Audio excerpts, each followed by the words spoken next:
Hi to all my future employer in Hong Kong. Good day, sir and madam. My name is Renali Katulong, 42 years old.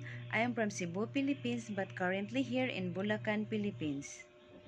I am a high school graduate, a single mother with one daughter, and she's 18 years old. I have a working experience here in the Philippines as a domestic helper for 4 years and 8 months.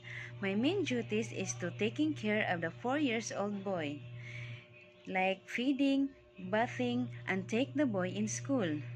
And after all that, I will do other chores such as cleaning, cooking, doing the laundry, and ironing. Mom and sir, I am a hardworking person, a respectful, and I also have a long patience for the children. If you heard me, mom and sir, I will do my best to taking care of your children. I will do cook some delicious food for them. I can play them indoor and outdoor games. I can help them for their school assignment. I can teach them how to swim, sing, and dance. Mom and sir, I hope you will consider my application. Thank you and have a great day ahead.